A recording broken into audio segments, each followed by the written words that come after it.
All right, so let's get started. So one of the things why I'm so passionate about talking about movement is there are very few things, if anything, that is as powerful for longevity as being really fit and doing the right exercises. Nutrition, important, can't hold a candle to exercise, I don't think, when it comes to longevity. And so it is one of the most powerful things that we have in our pocket to live a long, healthy life. And so the key is being consistent with it. That's the most important thing. And what made me really passionate about doing this and really diving deep into the research, the literature, and the practice on all of this stuff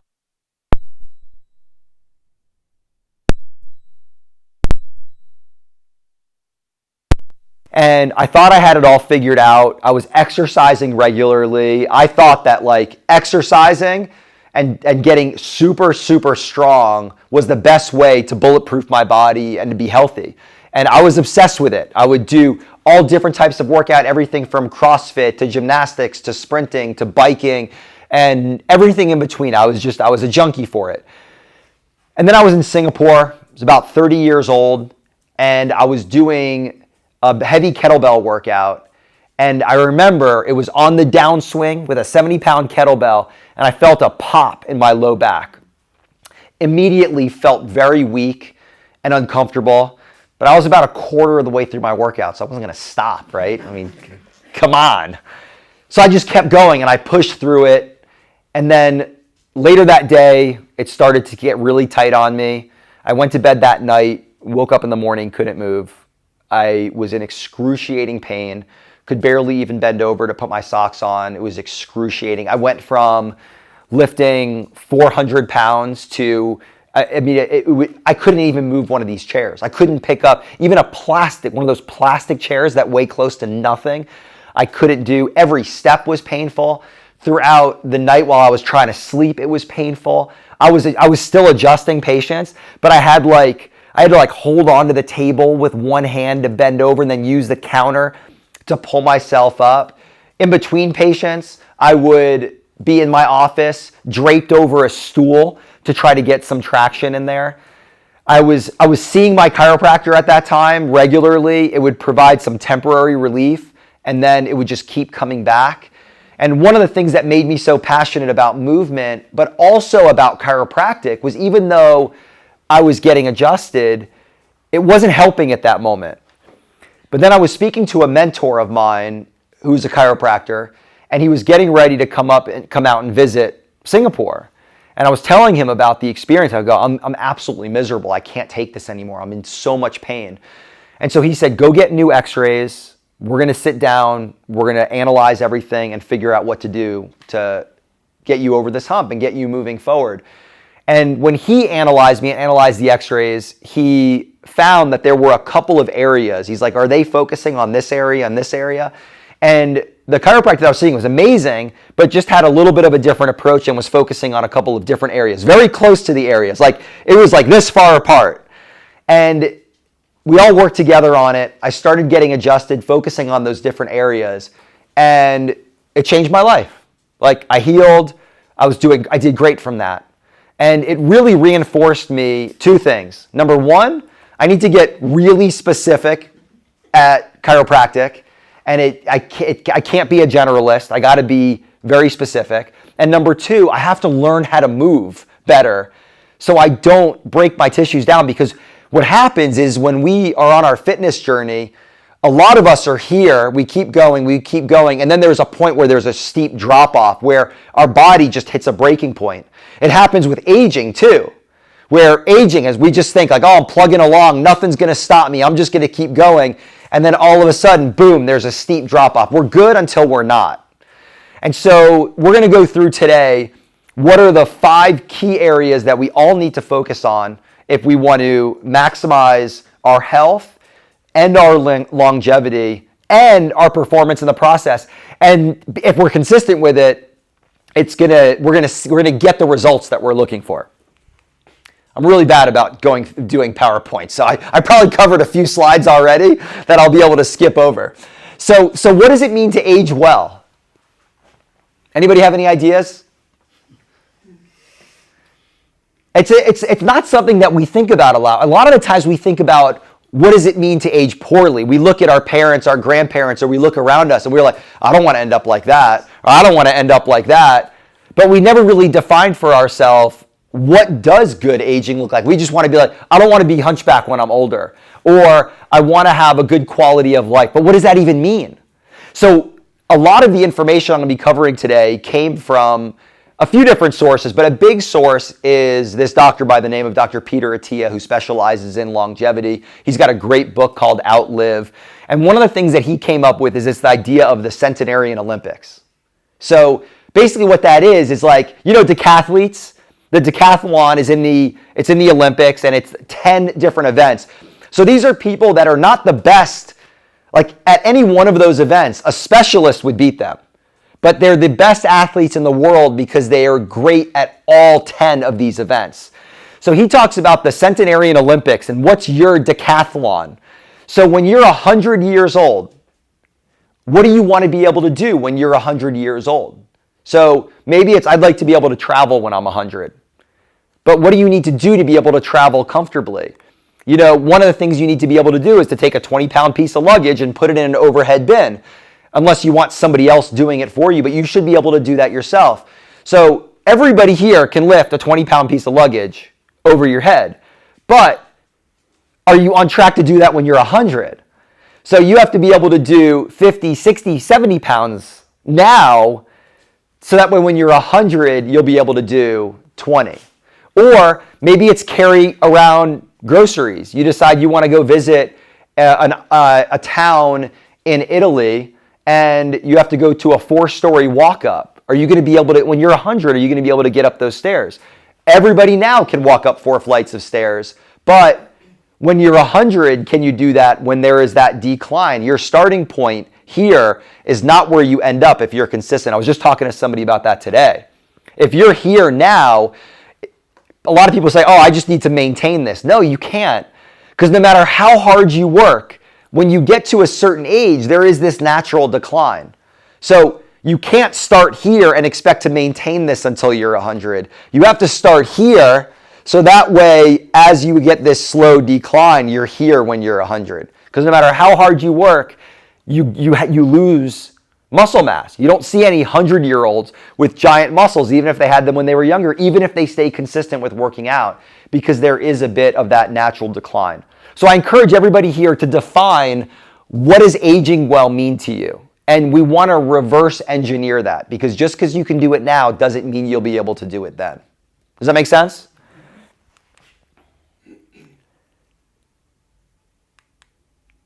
So what are the 5 fundamentals of fitness? So the 5 key areas we're looking at are mobility, stability, strength, and then cardiorespiratory fitness, which is divided into zone 2 training and VO2 max.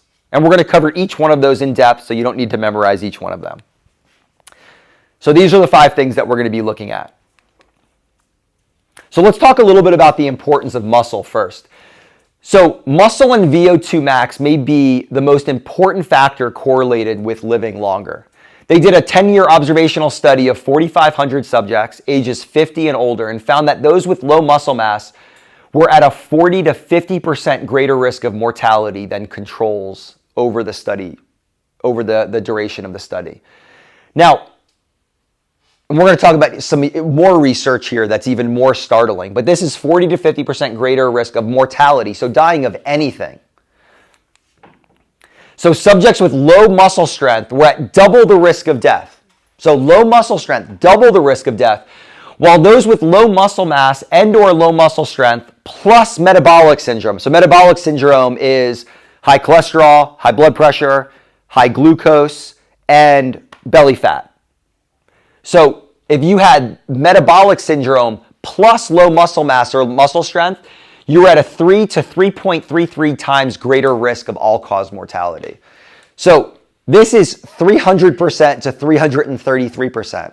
So when you hear of things like, an increase of 10%, and people get scared over certain things, this is over 300% if you have metabolic syndrome and low muscle strength or muscle mass. So what's the most important factor then to getting the results, building muscle strength, and having low risk of metabolic syndrome? Not injuring yourself. And this is something that I've come kind of full circle around on over the years, is like, in the beginning it was about like being healthy. And then, as I go through, especially my late teens, 20s, it was about PRing, getting a record every single time I was at the gym. I wanted to beat my record and everybody else's record every single time I was in the gym. And I ended up hurting myself a lot. But guess what happens when you hurt yourself? You can't stay consistent. And it changes. When you're 20 and you injure yourself, you recover a lot faster than when you're 60 and you hurt yourself. It's also a lot harder to build up when they get older. So they found that there were people in their 60s, worked out for a year, like hard, ate well, got a certain result, and then from an injury, they went 2 weeks being sedentary, not doing anything. They lost all the gains from the previous year. And so the most important thing that we want to do is make sure that we stay injury-free. So where does this come from? This comes from a few things. Number one, combination. I'm a chiropractor, so I got to bring this up. Combination of optimizing your neurostructural system.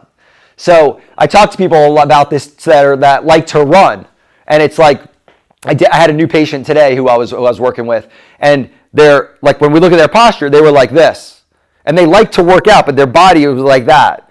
And imagine you're running, and every time this is how you're running.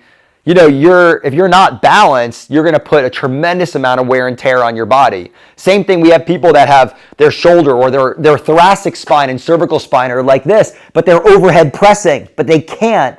So what they do is they arch back like this to press up, and they're jamming on their shoulders, they're compressing their lumbar spine.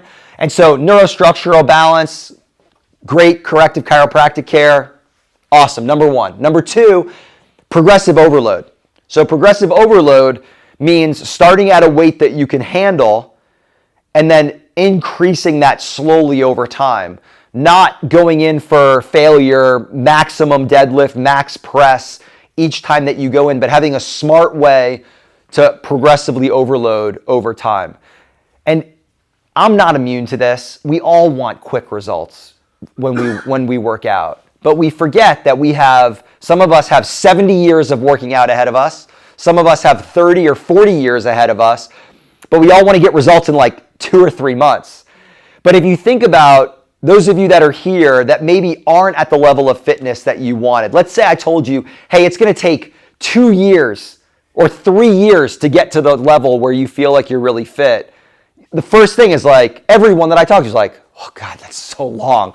I don't know, that seems like a really long time that I'm gonna have to stick with this.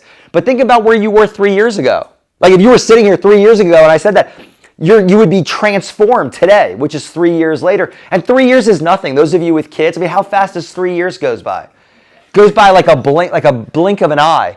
So we need to have more of a long-term view on this stuff and realize that slow, consistent results over a long period of time is where we truly get amazing changes. It was kind of depressing for me too a little bit because I've been working out I remember when I was like 12 years old, I was like interested in bodybuilding. And then I don't remember when I first saw Rocky 4, but I remember I was like 12 or 13 years old. And I remember watching it. We were in an apartment and I was watching it on the TV and I was sharing a room with my brother. And when Rocky was doing like all of his stuff. Remember when he goes to Russia and he starts doing all the crazy training? And I was literally doing push-ups and sit-ups like the entire movie trying to keep up with him. And then sometimes I look at myself now and I'm just like, I've been doing this for 27 years and this is what I look like. I push myself all the time. I wish I could be bigger. But the thing is it's important to look at, especially the beginning part, over a few years. Like the first few years is where you get the biggest changes. But by then you become addicted to it. Like, whatever activity it is for you, like if you can get through those first 3 years of doing it, then you get addicted to it. Then it doesn't matter if you don't see changes as fast because you're just like, I'm going to do it anyway, even though I don't see any changes, because you become obsessed with it. At least Hopefully that's the case. And then also making sure that you optimize technique and then also prioritizing rest and recovery.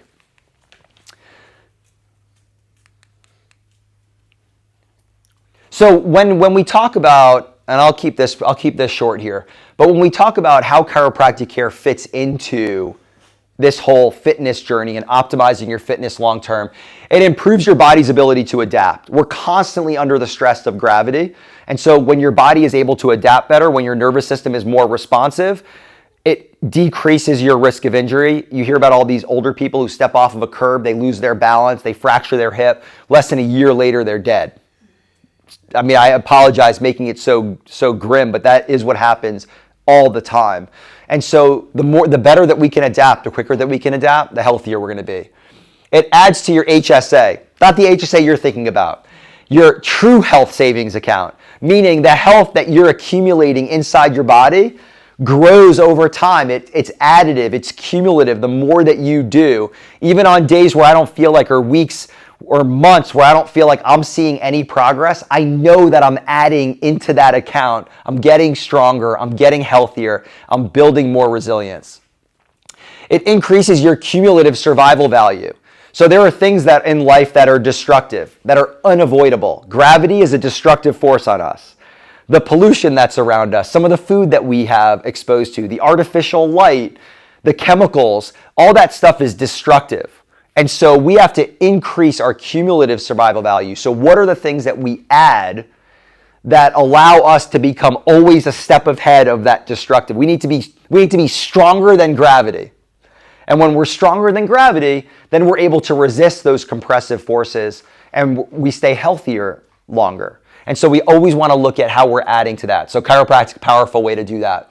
Talked about gravity and the key things, and this talks about what I was talking about in the beginning. You know, when it comes to any kind of a program, whether it's chiropractic or working out, specificity. So how targeted are you at doing the things the right way, which we're going to talk about some form with that. Intensity. So there are times where we need to be more intense with it. There's other times you need to back off a little bit and give your body a chance to recover. Repetition. Repetition is the mother of all learning. And then the duration. We have to give the body enough time to heal. And so when you're working out, when you're getting adjusted, the idea of repetition over time is where you really start to see incredible things. And those of you that have been on a workout program before or a diet, you're working out, no change. You're eating super healthy, no change. But then all of a sudden, one day, it's like, wait, why are my pants fitting so loose now? I didn't realize that. It's almost like you don't notice it when it's happening until it just kind of clicks. And so it's the repetition, duration, and consistency with that.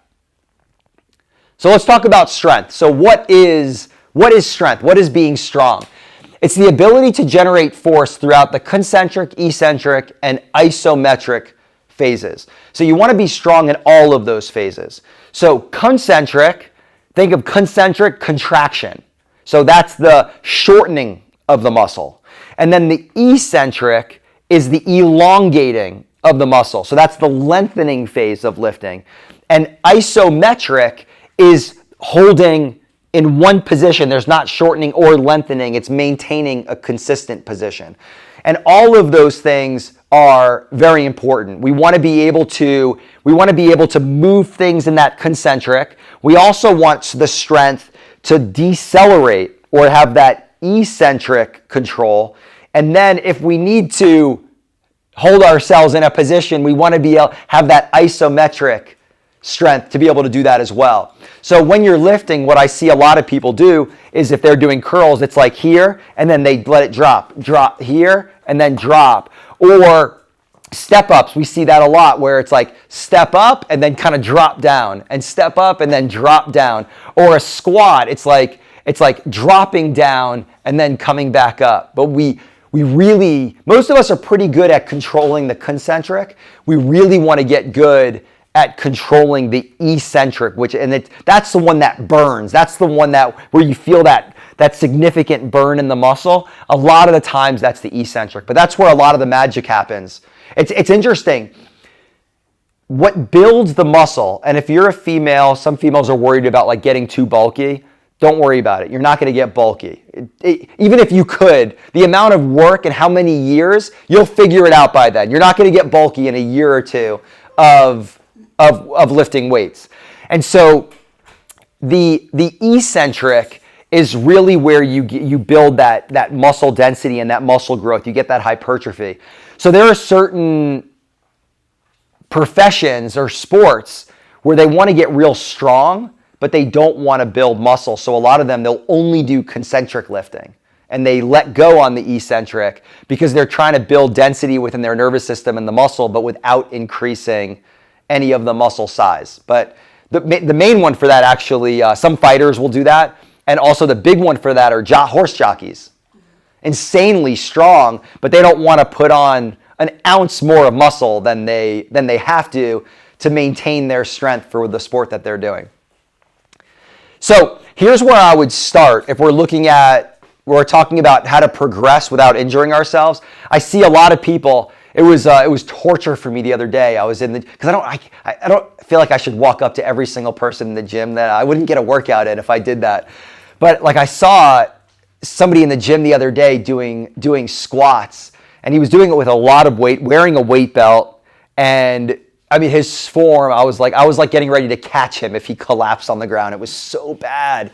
And then same thing when I see people doing some of these like deadlifts, but they can't even do a body weight squat in the appropriate way to start. So where I would start is calisthenics. And those of you that have been on YouTube at all or gone through like reels and shorts on YouTube and stuff, you could do calisthenics and get in, like, you never need, because there's so many progressions to calisthenics. A lot of people think of body weight as just like, oh, squats are easy for me. But then, try a pistol squat, or, try a standing on the ledge and lowering yourself all the way down, or a shrimp squat, which is like where you hold your leg here and then touch your knee to the ground while balancing on one leg. Extraordinarily difficult. Or push-ups.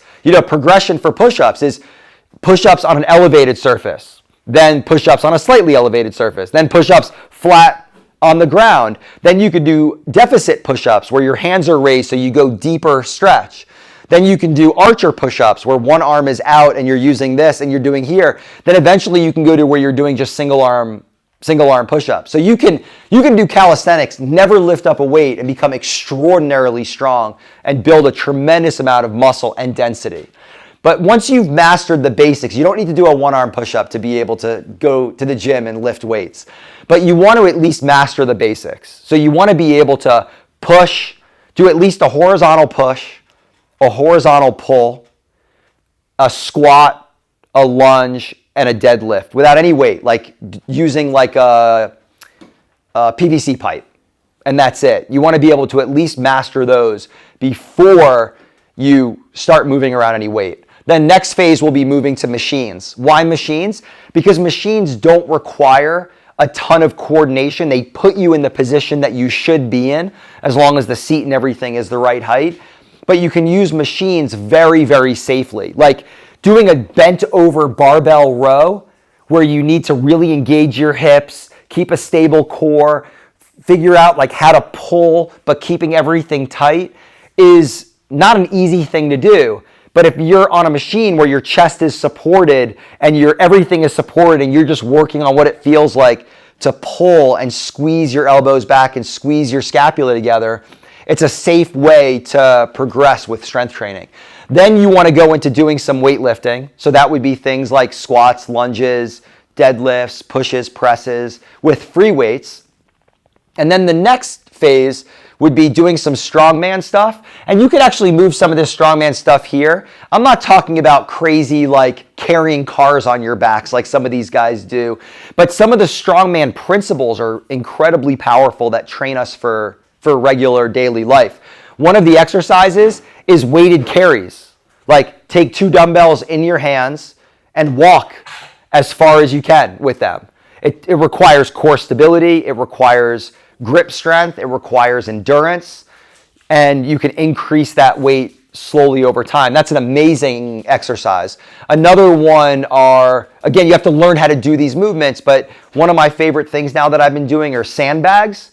So like you have to bend down all the way on the ground, scoop it up, and then lift it up and throw it over your shoulder. And so you need flexibility, you need strength, you need coordination, but it also builds power. But you think about, these are things like if you're traveling and you got to carry your luggage upstairs, or you got to carry groceries, 4 blocks back to your house, or you need to pick something, you're doing stuff in the yard and you need to pick up something heavy and put it on top of something. These are all things that are very, very practical.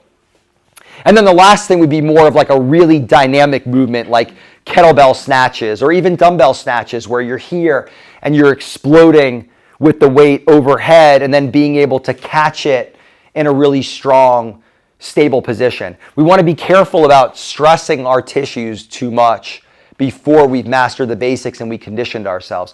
So here's one last one with strength, and then we'll move on to the next one.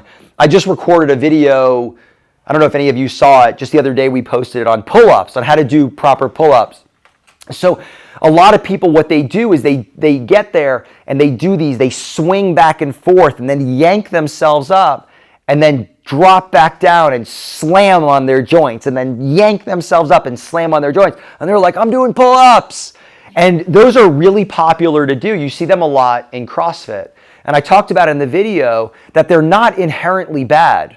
They're just bad if you don't have the tissues that are conditioned and strong enough to handle that amount of force. Doing a kipping pull-up is like taking somebody who's 100 pounds overweight that can barely walk and having them go and do sprints. Like they're gonna hurt themselves. Their tissues are not ready to be able to do an explosive sprint if they can barely walk. And so that's where you want to really make sure that you progress yourselves the right way, condition your tissues to be able to handle that load. Those guys that are doing it in the CrossFit Games that you see online, if you see them, they're so smooth with that movement because they have the coordination and the strength to be able to move through that and to be able to absorb that stress in their bodies. Those of us that are more mortals don't have that yet. So we need to train the right way to build that up. Does that make sense? And I promise at the end, if anybody has any questions, I'll stay as long as we need to answer everybody's questions if you have questions on this stuff.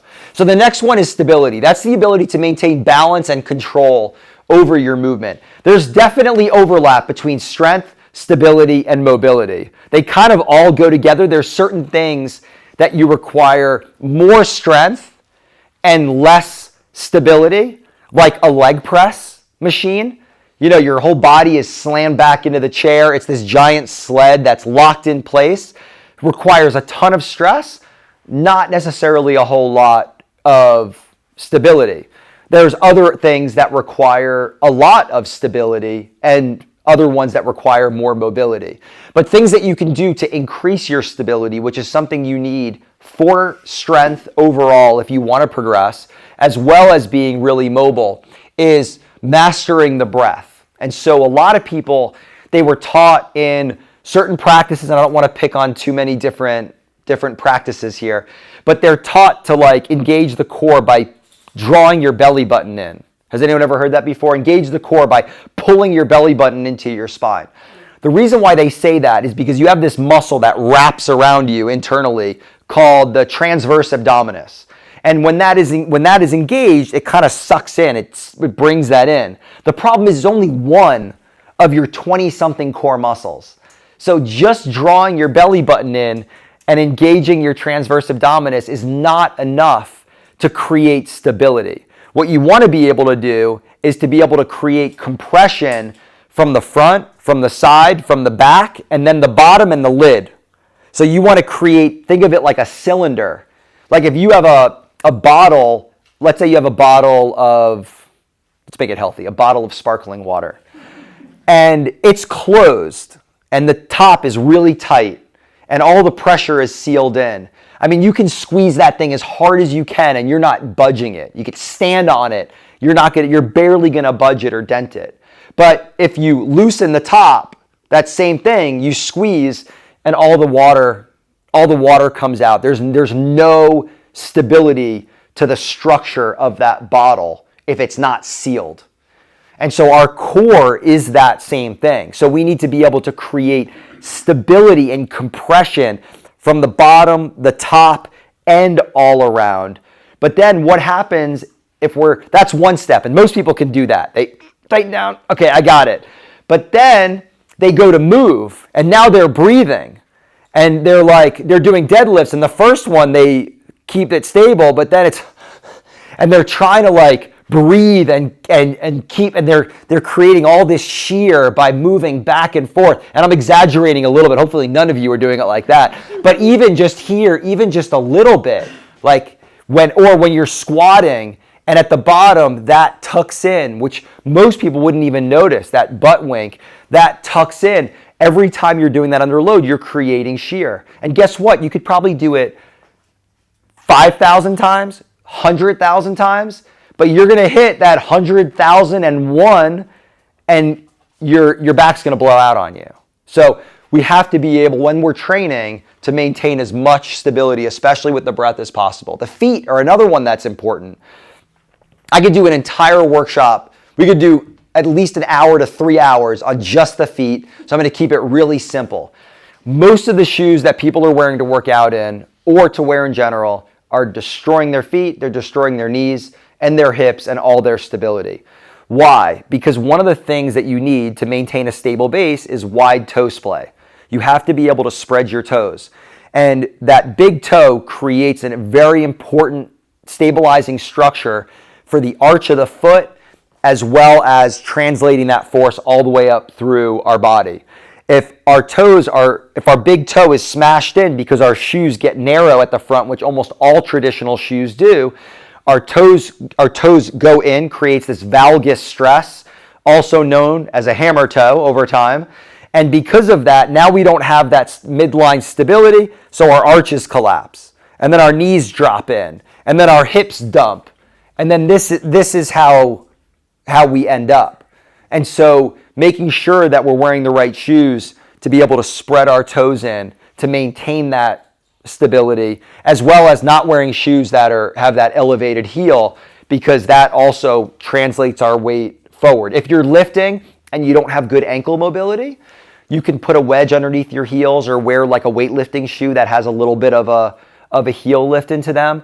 But it's not what we want to do for the majority of our life. Does that make sense? The double tennis ball, this is something there's this program called DNS, Dynamic Neuromuscular Stabilization, and he's one of the instructors from it, and he talks about this idea of the double tennis ball. One of the things that you can do when you're sitting at work, when you're driving in the car, when you're flying in a plane, and it also keeps people from talking to you if you do this in public. You take 2 tennis balls, put it in a sock or a sleeve, and put it right across your back, right where the transition area is, so a few inches up from where your pelvis is, and sit against it and breathe, but try to breathe into the tennis ball. So instead of breathing belly out, try to breathe into your back and try to feel like you're getting more pressure in that backside. That helps to expand all around our core, where we don't end up in this collapsed position, but we're learning how to engage our breath from a 360 degrees. And then some of the things that you can do for stability are the big 3. A lot of you, we've already given those exercises to. The big 3 comes from an expert in the low back called Dr. Stuart McGill. And so we have a video on that. Other things that you can do for stability is, again, if you're just doing leg press, and we see this a lot with athletes where they become, like power lifters. They can lift 500, 600, 700 pounds, but then they're out running and they cut one way and they blow their knee out. It's like this person can lift 700 pounds, but they turn and they blow their knee out. It's because they got really strong in this sagittal plane, but they didn't have the balance on that lateral plane. So doing single leg type stuff, really, really powerful. Or some people that can squat really well with a good amount of weight, but then you put them into a lunge and they're all over the place. They They can't find their balance coordination. They're falling over themselves. So lunges, really, really good. Doing single arm movements, I find to be really powerful for maintaining stability. So a single arm movement would be like cable machine, pulling with one arm while you're keeping everything rigid, because when you're pulling here, it's wanting to pull like this. And so you're maintaining that anti-rotation. You have to keep really strong and stable in your midline to not rotate or move. So lunges, step-ups, Bulgarian split squats, and then also Turkish get-ups, which Jen is demonstrating here. We don't have the room to get everyone on the ground doing a Turkish get-up, but we did this weekend. We trained everyone to be able to do a Turkish get-up. So Google it, Turkish get-up, or YouTube it, Turkish get-up. It's an incredible exercise, and it brings together strength, mobility, and balance all together. You need all of those from your feet all the way up through your hands to be able to do this exercise well. And so it's a cool one to check out, and it could be progressed no matter what level you're at. So mobility is the ability to move through a full and active range of motion. So there's a big difference between flexibility and mobility. Flexibility is passively being able to move through full ranges of motion. So there's a lot of people that are very flexible. They can put their hands on the ground, they can fling themselves over backwards, they can pull their arms together in the back. They have incredible levels of flexibility, but they're very, very weak, which increases dramatically risk of injury. So you want to really work on having great mobility, which is the ability to move through full ranges of movement under load. I'll give you an example. There's a lot of people that are flexible enough they can palm the ground, or they can sit on the ground with their legs out in front of them and like kind of fold over. But then we have them do a Cossack squat, which is where you stand like this and then you lunge all the way to the ground and then come on back up, and you do that side to side, and they lower themselves down and then they get stuck and they can't get up. Or they can only go to here and then they can't go anymore. But it's like, wait, you were insanely flexible passively, but neurologically the body is not letting them move anymore because they don't have the strength to be able to control it. And I've never met anybody, from talking to a lot of older people, I've never met anybody that was like, when they're 90 years old, I just wish that I was more flexible. Mm-hmm. I just wish I had greater flexibility. No, I wish I could get up out of a chair unassisted. I wish I could bend down and pick something up. I wish I could carry something. So while flexibility is important, the only reason flexibility is important is so that you can do the strengthening activities in a safe way and add load to those things. Does that make sense? So these are all things that you can do. We can look that up, or if you have any questions, we can do videos on all of these. But these are just some examples of things and movements that you can do. I have a few pictures here. So the Cossack squats I showed you, right? The ATG split squats, to tell you real quickly, it's basically a lunge, but you're going all the way down. So you're here, keeping that knee off the ground. You're trying to touch your heel to the back of your thigh, and then coming back up. If it hurts your knees or you can't do it, start on an elevated surface. Do it on a chair. Hold on to something while you're doing it, so it's like no load at all. But it's a great way to start to build that up in a safe way. We did the Cossack squats. Hip CARS. So CARS stands for controlled articular rotations. And so that's bringing your leg through a full range. It's a ball and socket joint. So just like your arms should be able to move through a full range of movement. If your arms go like this, and this is the motion you have, that's a problem. So we need to get full range of motion. So hip CARS is being able to get full range of rotation. Usually it's done on all fours, but you can do it standing as well, just like that. It's just here as high as you can, open, slowly, bringing it back and down, and doing that forward and backwards. Shoulder 360s, Jen's demonstrating that here. Then tabletop. So full wheel, this is a great one. You have to make sure that you protect your low back though.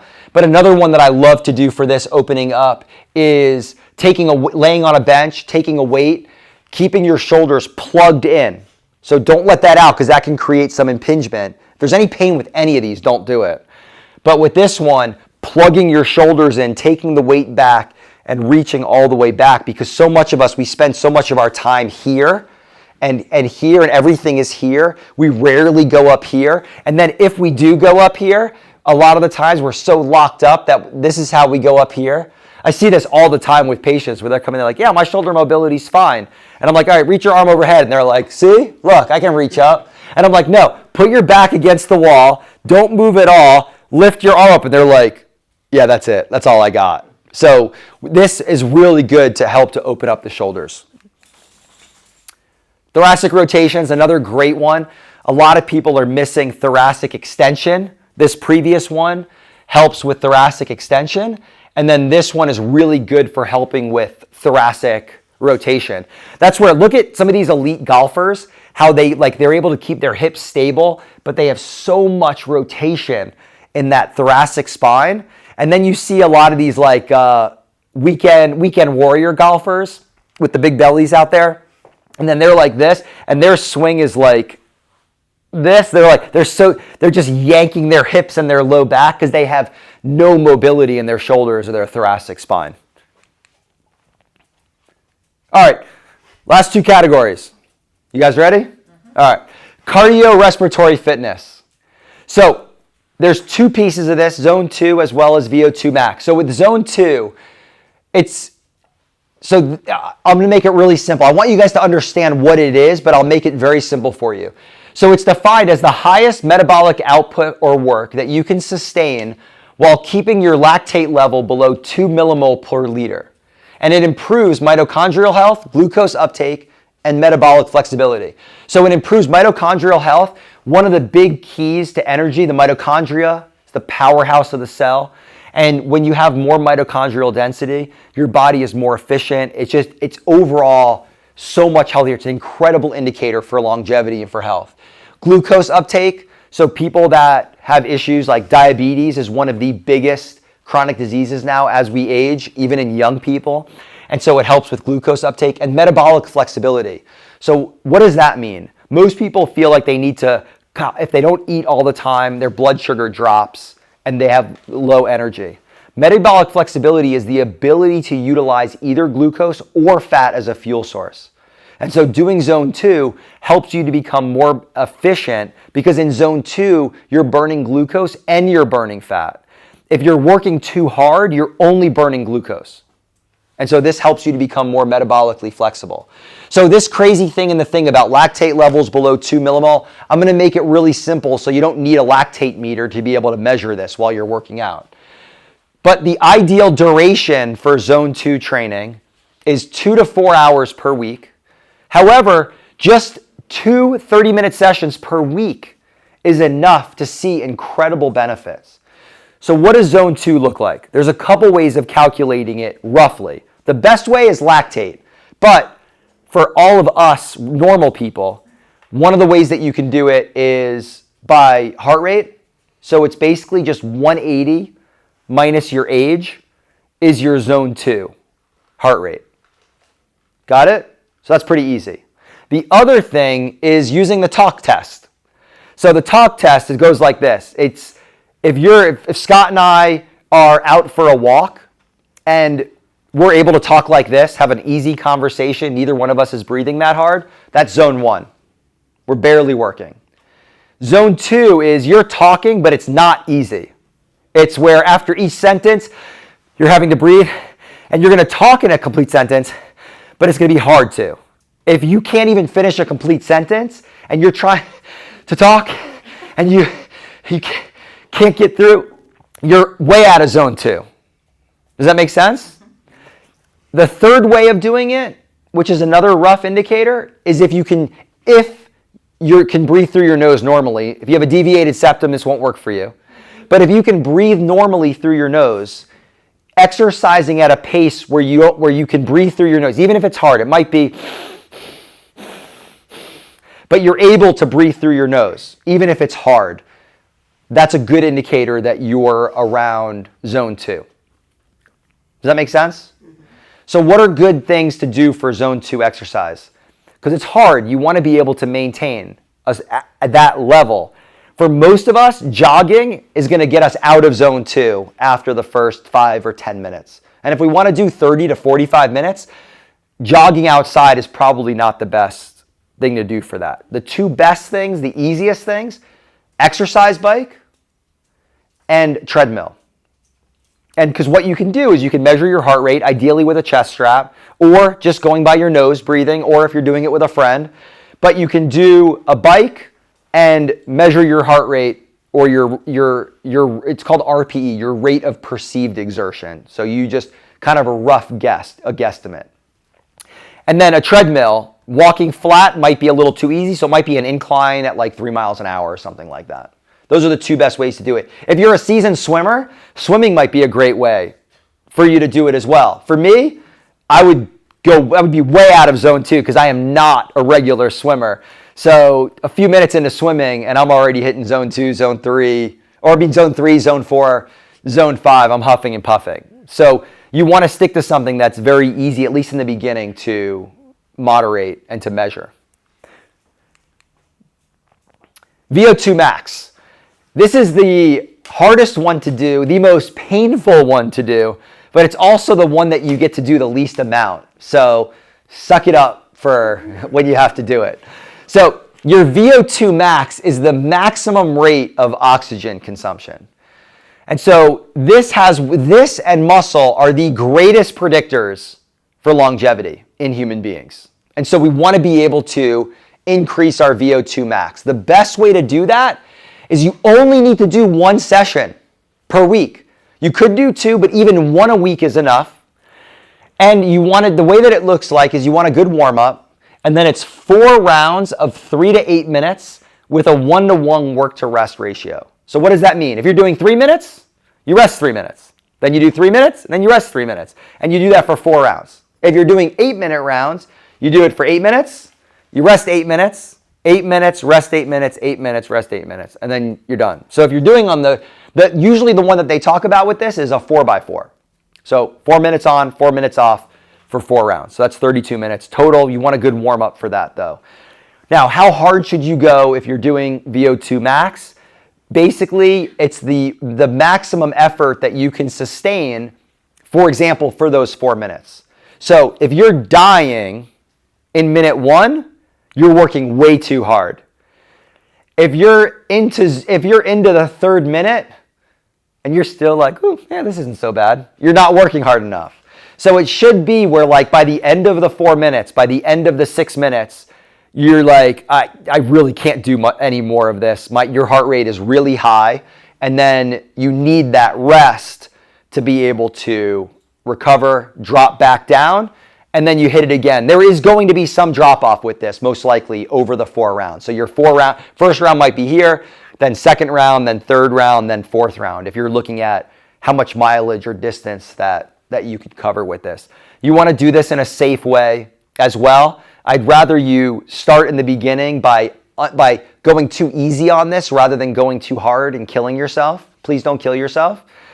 So doing things to do good for this are things like an elliptical, like a row machine, swimming, maybe not unless you're an amazing swimmer and you have a buddy with you that's watching you, because don't drown.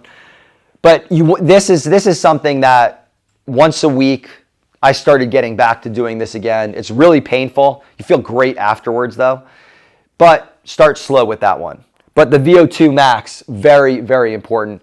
That if you're going like on rate of perceived exertion, if zone 2 is talking, but being difficult, if you're having a conversation and doing your VO2 max training, unless it's your rest cycle, which you shouldn't be talking anyway because you should be focused on resting, then you're absolutely not working hard enough for that.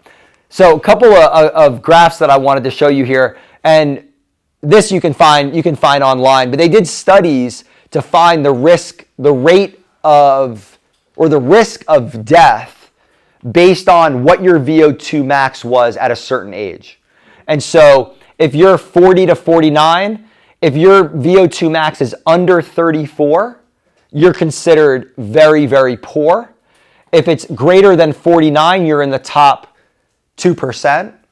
And then this shows here your 10-year survival rate. Like even in your 70s, your 10-year survival rate is 97% if you have a good VO2 max. And the highest risk of death is 80% lower when you're in the higher part compared to 49%, only 49% in the low part. And so this is something that we really want to get up, because if you look here, look at superior here. 18 to 19 years old, 57 is superior. 35 is only superior here. So that's a drop off of, like, even in the most elite people that are highly trained, that's a very, very steep drop off. And so that's where with VO2 max is one of those things where you want to build it as much as you can early on, so that way inevitably when it starts to decline, you've built a really solid base. So they have different ones for men and for women. This is another one. It was funny because I follow all these amazing people in the health space. And this guy is one of the best in the health and fitness space, more performance space. Dr. Andy Galpin, he's a series, if any of you want to nerd out on this stuff, he has a podcast with Andrew Huberman on the Huberman Lab, where it's a 6-part series, and each one was a 3-hour conversation. So it was like 20 hours on performance and exercise and fitness. And so he talks about here, this is a great paper explaining the need for maximum aerobic capacity with age, or VO2 max. The line of independence is 18 for men, 16 for women. This graph shows exactly why. If your max is 15, so if you only have a 15 VO2 max, that's score. Simple tasks like putting on your clothes puts you at 60% of your capacity. Carrying groceries exceeds your max. You can't even do it. You don't have the capacity to carry groceries if it's under that amount. There are a few things better that you can do for long-term functionality and performance than driving your VO2 max up as high as possible. And so this just shows that, where that's the threshold there, and functional independence, carrying groceries, jogging, way out of the question there. I mean, literally just getting dressed is 60% of your aerobic capacity. But so many people end up there that never planned on ending up there. And aging is very much like a cliff. You know, a lot of the times we plug along, we go along. I mean, look at our family members, look at our parents, look at our grandparents. I've seen this in my own family. You know, they're able to do things like pretty well, and then one minute we turn around and it's like their capacity is dropped off of a cliff. And so I don't want that to be any one of you. I want all of you to be here with me 30, 40, 50, 60, 70, some of you 70 years from now, while I'm still adjusting. How old will I be then? No, not 70 years. Yeah. I'll give you 30. I'll give myself, let's say another 50, 60 years. I still want to be able to, see you guys trotting in here and adjusting as my 91-year-old self is adjusting your 84-year-old self. That would be pretty cool. But no, in all truth, I really want you guys to live just incredible lives. There's nothing that hurts me more than to see people suffer. And I see it all the time in our community. And if I don't see it with our patients, I see it through them dealing with their parents or their significant others. And really, life should be enjoyed, and we need the capacity to be able to do that. And so I hope that this information has helped you. I know it's a lot of information and a lot to think about. I have two last things, but I'm going to fly through these. Then I'm going to let everybody go, and if anybody has questions, I'll stay after for questions. So here, how do we make sense of all this? So we're going to make a plan. So for strength, this is kind of like what we're looking for. Hit every muscle group twice a week for a total of 10 to 20 sets. So it's not that hard. You could do 2 sessions a week of full body, and you could do each body part for 5 sets. So you could do 5 sets of biceps, 5 sets of triceps, 5 sets of shoulders, 5 pushing, pulling, 5 sets of squats, and you're good for that workout. And then you do it twice in a week, you've gotten your total of 10 sets for the week. Now, over time, we want to build that up to maybe 15 or 20. It also depends on how hard you're working. But you only really need to strength train twice a week at the minimum. You can do more, but twice a week at the minimum. You would just do full body twice a week. If you're doing 4 times a week, you could do upper body, lower body, lower body is an example. Or you could do 1 day of full body if you're doing 3 days. 1 day of full body, 1 day upper body, one day lower body, getting in that total amount. For mobility, 2 to 7 sessions per week. You can't really do too much mobility. It's great as a warm-up or a cool-down. So you can do, since remember, mobility is not about flexibility, it's about strength through the full ranges. You can do some of the mobility stuff as your warm-up to prep your tissues for the strength training, so you can build it into that session.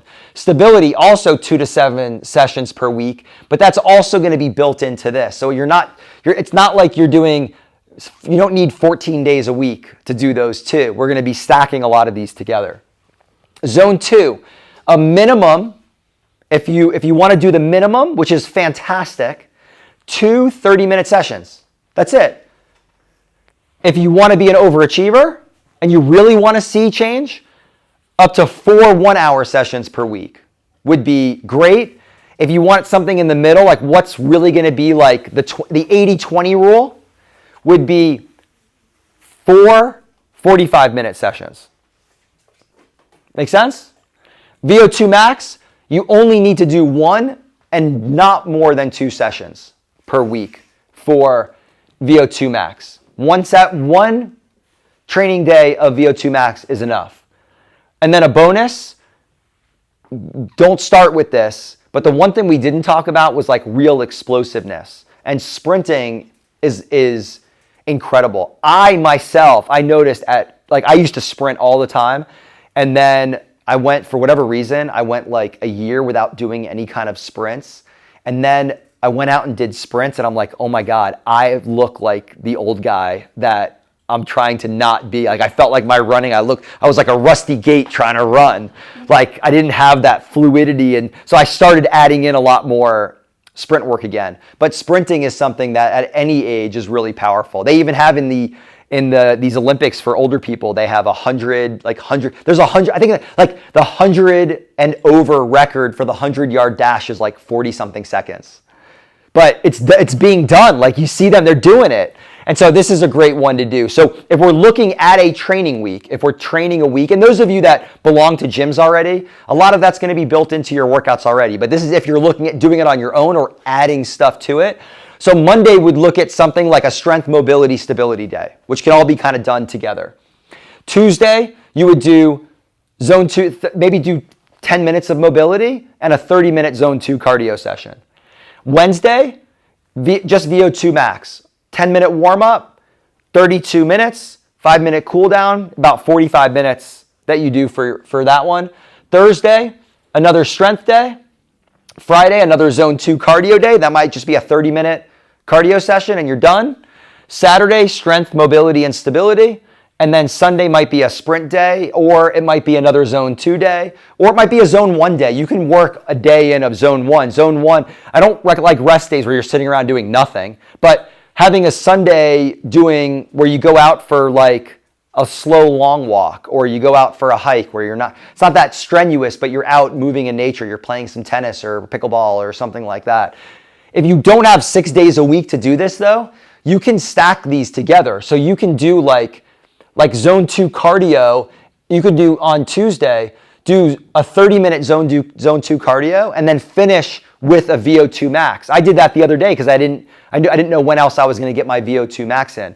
So I stacked those together, and now Wednesday is an off day. You might skip this and just do 2 of the strength days. So now you've eliminated 2 days in there.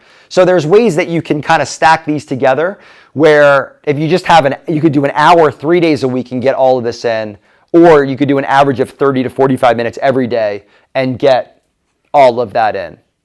Does that make sense? Any questions about that? Okay, so a few last minute things. If you guys have any questions about any of this stuff and you don't have time to stay today, just let me know.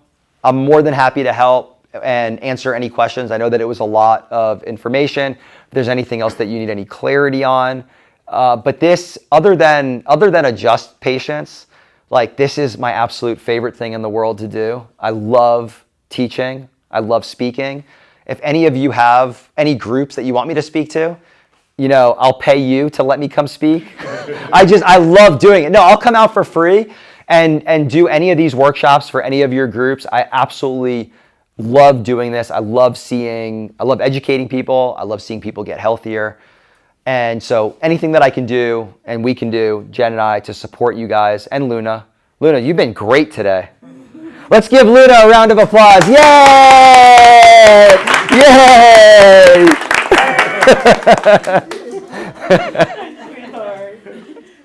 You're so perfect. Yay!